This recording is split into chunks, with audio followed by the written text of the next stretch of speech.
He really was late. They had waited for him, and had already decided to bear the pretty flower-decked little coffin to the church without him. It was the coffin of poor little Ilusha. He had died 2 days after Mitya was sentenced. At the gate of the house Alyosha was met by the shouts of the boys, Ilusha's schoolfellows. They had all been impatiently expecting him, and were glad that he had come at last. There were about 12 of them. They all had their school bags or satchels on their shoulders. "Father will cry. Be with father," Ilusha had told them as he lay dying, and the boys remembered it. Kolya Krasotkin was the foremost of them. "How glad I am you've come, Karamazov," he cried, holding out his hand to Alyosha. "It's awful here. It's really horrible to see it. Snegiryov is not drunk. We know for a fact he's had nothing to drink today, but he seems as if he were drunk.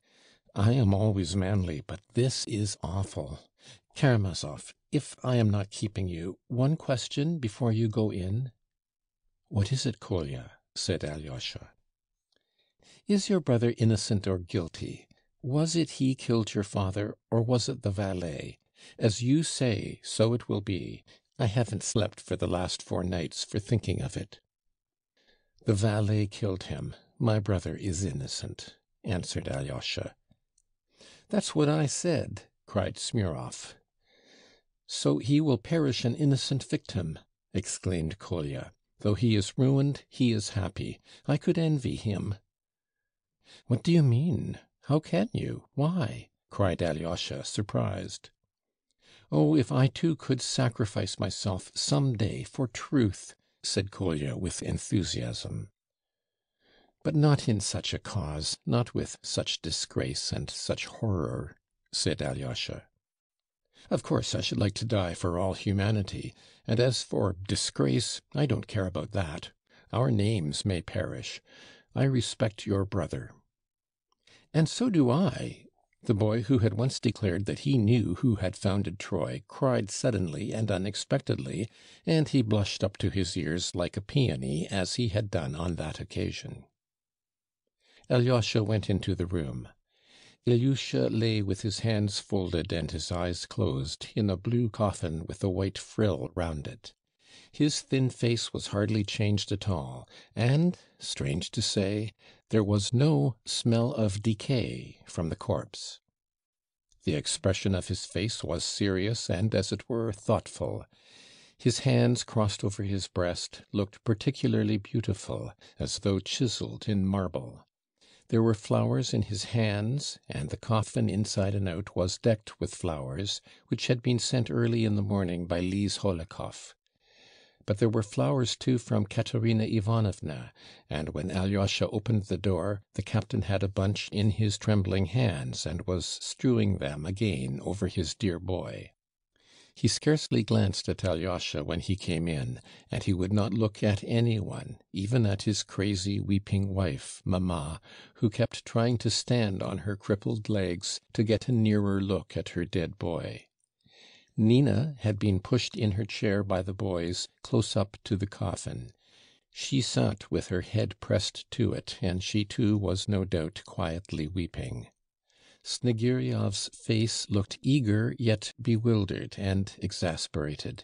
There was something crazy about his gestures and the words that broke from him. "Old man, dear old man," he exclaimed every minute, gazing at Ilusha. It was his habit to call Ilusha "old man," as a term of affection when he was alive. "Father, give me a flower too. Take that white one out of his hand and give it me," the crazy mother begged, whimpering. Either because the little white rose in Ilusha's hand had caught her fancy, or that she wanted one from his hand to keep in memory of him, she moved restlessly, stretching out her hands for the flower. "I won't give it to anyone. I won't give you anything," Snegiryov cried callously. "They are his flowers, not yours. Everything is his, nothing is yours." "Father, give mother a flower," said Nina, lifting her face wet with tears. "I won't give away anything, and to her less than anyone. She didn't love Ilusha. She took away his little cannon, and he gave it to her," The captain broke into loud sobs at the thought of how Ilusha had given up his cannon to his mother. The poor crazy creature was bathed in noiseless tears, hiding her face in her hands. The boys, seeing that the father would not leave the coffin, and that it was time to carry it out, stood round it in a close circle, and began to lift it up. "I don't want him to be buried in the churchyard," Snegiryov wailed suddenly. "I'll bury him by the stone, by our stone. Ilusha told me to. I won't let him be carried out." He had been saying for the last 3 days that he would bury him by the stone, but Alyosha, Krasotkin, the landlady, her sister, and all the boys interfered. "What an idea! Bury him by an unholy stone, as though he had hanged himself," the old landlady said sternly. "There in the churchyard the ground has been crossed. He'll be prayed for there. One can hear the singing in church, and the deacon reads so plainly and verbally that it will reach him every time, just as though it were read over his grave." At last the captain made a gesture of despair, as though to say, "Take him where you will." The boys raised the coffin, but as they passed the mother, they stopped for a moment and lowered it, that she might say good-bye to Ilusha. But on seeing that precious little face, which for the last 3 days she had only looked at from a distance, she trembled all over, and her grey head began twitching spasmodically over the coffin. "Mother, make the sign of the cross over him. Give him your blessing. Kiss him," Nina cried to her. But her head still twitched like an automaton, and with a face contorted with bitter grief, she began, without a word, beating her breast with her fist. They carried the coffin past her. Nina pressed her lips to her brother's for the last time as they bore the coffin by her. As Alyosha went out of the house, he begged the landlady to look after those who were left behind, but she interrupted him before he had finished. "To be sure, I'll stay with them. We are Christians too." The old woman wept as she said it. They had not far to carry the coffin to the church, not more than 300 paces. It was a still, clear day with a slight frost. The church bells were still ringing. Snegiryov ran fussing and distracted after the coffin, in his short old summer overcoat, with his head bare and his soft old wide-brimmed hat in his hand. He seemed in a state of bewildered anxiety. At one minute he stretched out his hand to support the head of the coffin, and only hindered the bearers. At another he ran alongside and tried to find a place for himself there.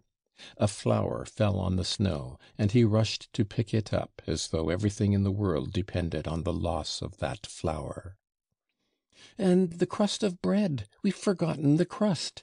he cried suddenly in dismay. But the boys reminded him at once that he had taken the crust of bread already, and that it was in his pocket. He instantly pulled it out and was reassured. "Ilusha told me to. Ilusha," he explained at once to Alyosha. "I was sitting by him one night, and he suddenly told me, 'Father, when my grave is filled up, crumble a piece of bread on it, so that the sparrows may fly down. I shall hear, and it will cheer me up not to be lying alone.'" "That's a good thing," said Alyosha.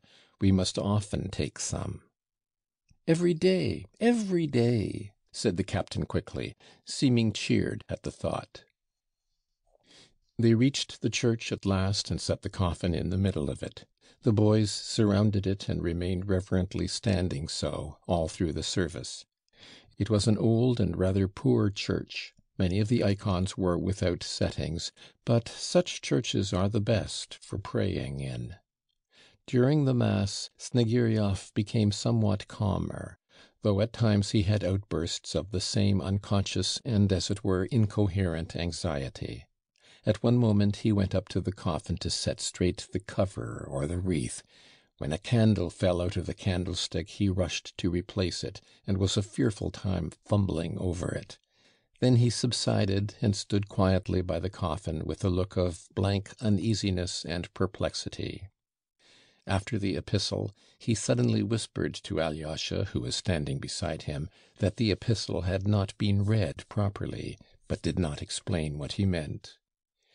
During the prayer, like the cherubim, he joined in the singing, but did not go on to the end.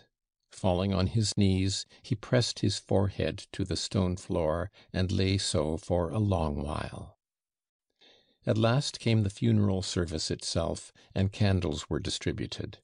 The distracted father began fussing about again, but the touching and impressive funeral prayers moved and roused his soul. He seemed suddenly to shrink together, and broke into rapid short sobs, which he tried at first to smother, but at last he sobbed aloud.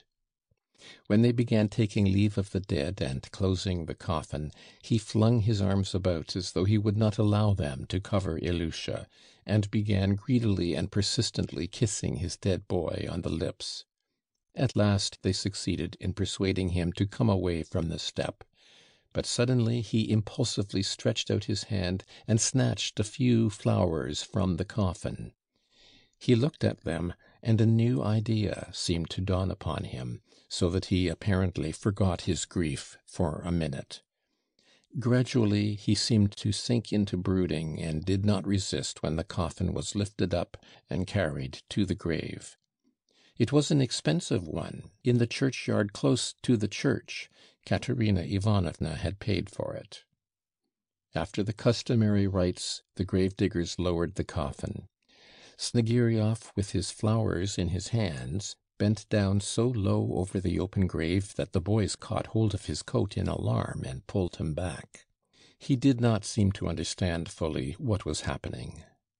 When they began filling up the grave, he suddenly pointed anxiously at the falling earth and began trying to say something, but no one could make out what he meant, and he stopped suddenly.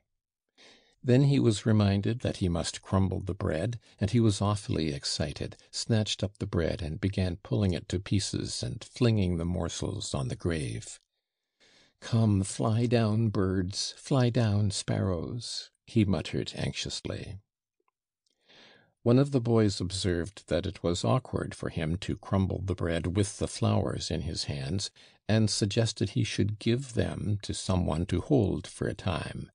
But he would not do this, and seemed indeed suddenly alarmed for his flowers, as though they wanted to take them from him altogether.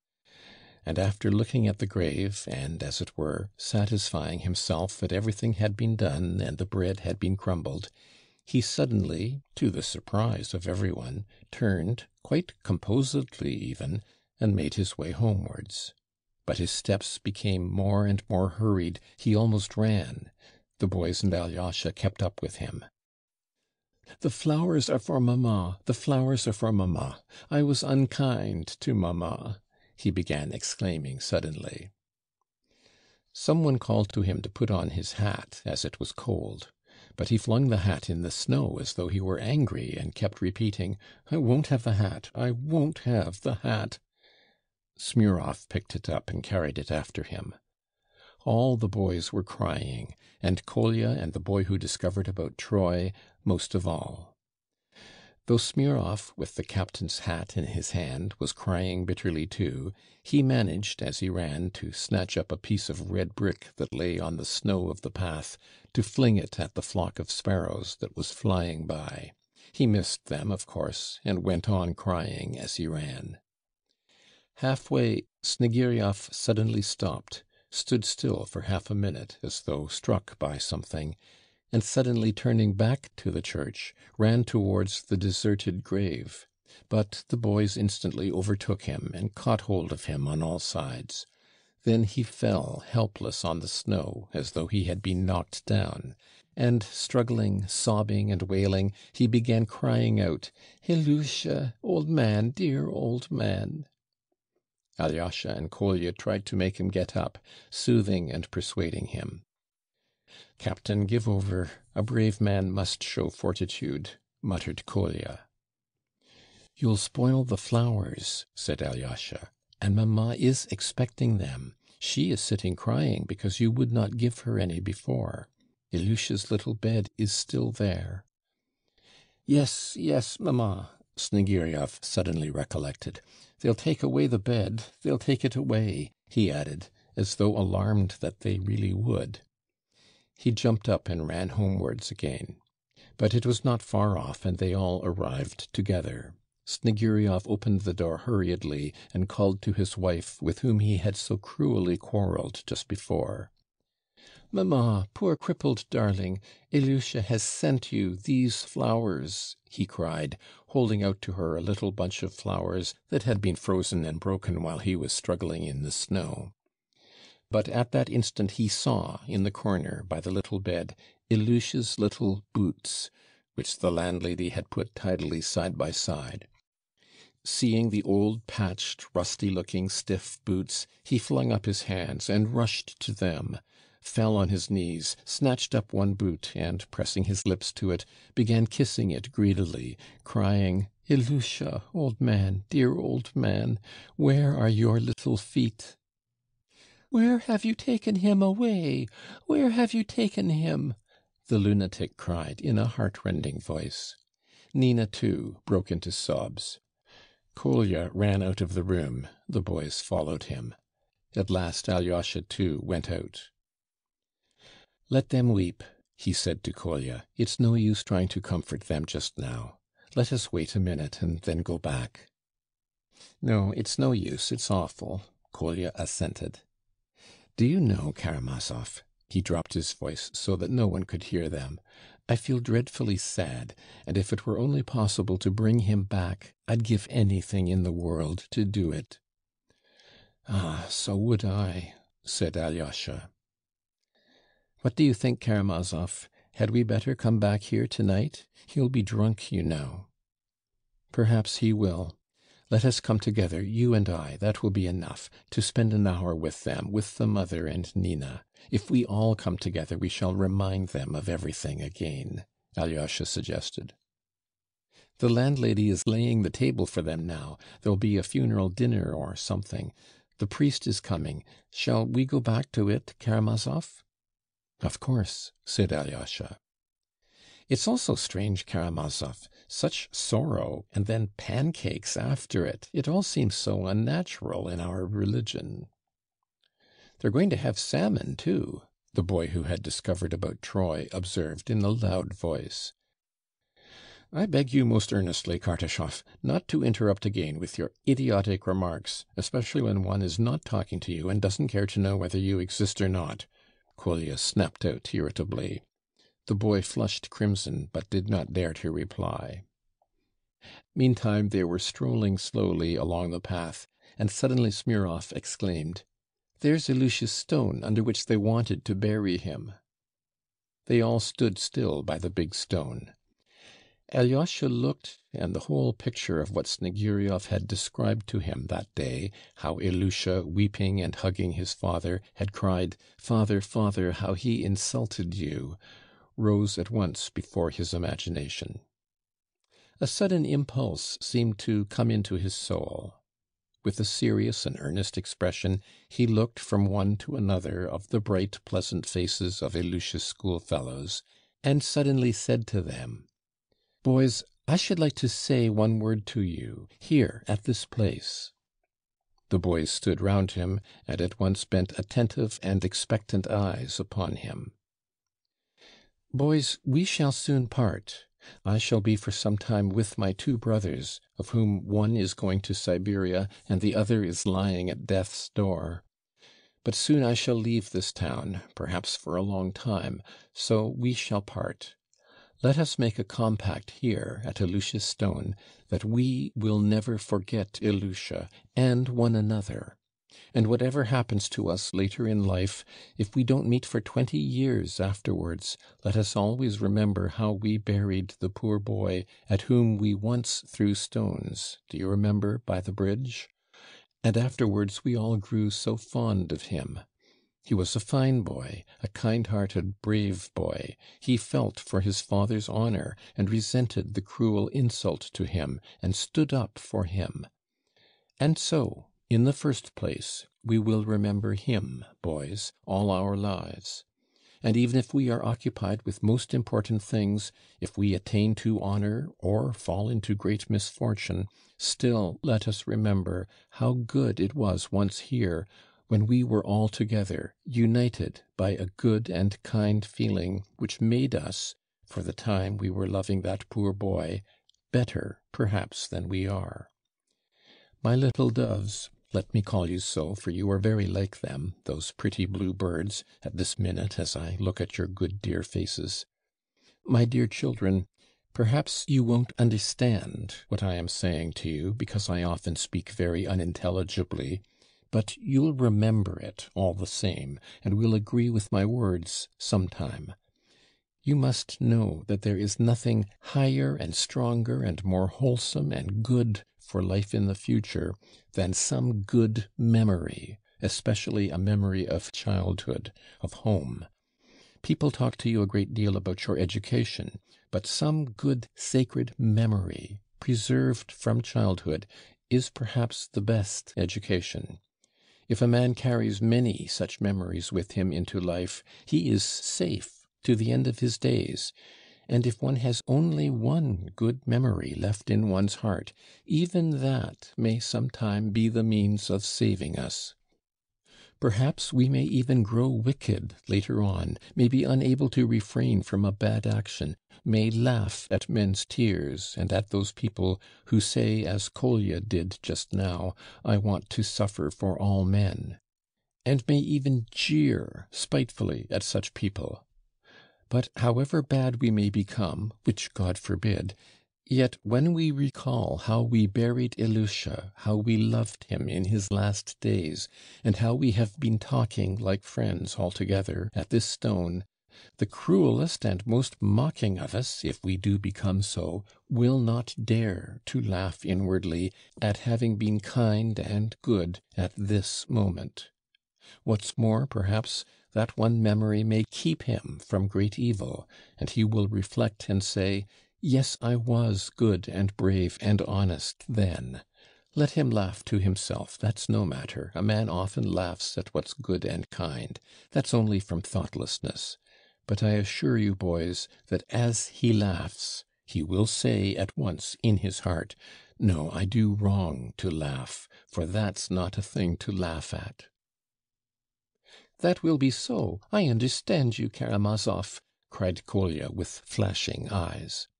The boys were excited, and they too wanted to say something, but they restrained themselves, looking with intentness and emotion at the speaker. "I say this in case we become bad," Alyosha went on. "But there's no reason why we should become bad, is there, boys? Let us be, first and above all, kind, then honest, and then let us never forget each other. I say that again. I give you my word for my part that I'll never forget one of you. Every face looking at me now I shall remember, even for 30 years. Just now Kolya said to Kartashov that we did not care to know whether he exists or not. But I cannot forget that Kartashov exists, and that he is not blushing now, as he did when he discovered the founders of Troy, but is looking at me with his jolly, kind, dear little eyes. Boys, my dear boys, let us all be generous and brave, like Ilusha, clever, brave, and generous, like Kolya, though he will be ever so much cleverer when he is grown up, and let us all be as modest, as clever, and sweet as Kartashov. But why am I talking about those two? You are all dear to me, boys. From this day forth I have a place in my heart for you all, and I beg you to keep a place in your hearts for me. Well, and who has united us in this kind, good feeling, which we shall remember and intend to remember all our lives? Who, if not Ilusha, the good boy, the dear boy, precious to us forever? Let us never forget him. May his memory live forever in our hearts from this time forth. "Yes, yes, forever, forever," the boys cried in their ringing voices, with softened faces. Let us remember his face and his clothes and his poor little boots, his coffin, and his unhappy, sinful father, and how boldly he stood up for him alone against the whole school. We will remember, we will remember," cried the boys. "He was brave, he was good." "Ah, how I loved him!" exclaimed Kolya.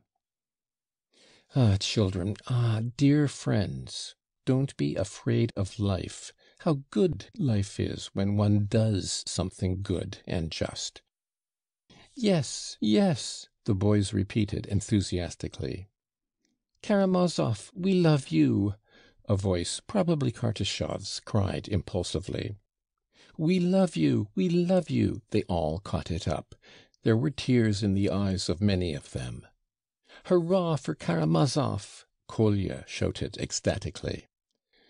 "And may the dead boy's memory live forever," Alyosha added again with feeling. "Forever," the boys chimed in again. "Karamazov," cried Kolya, "can it be true, what's taught us in religion, that we shall all rise again from the dead, and shall live and see each other again, all? Ilusha too?"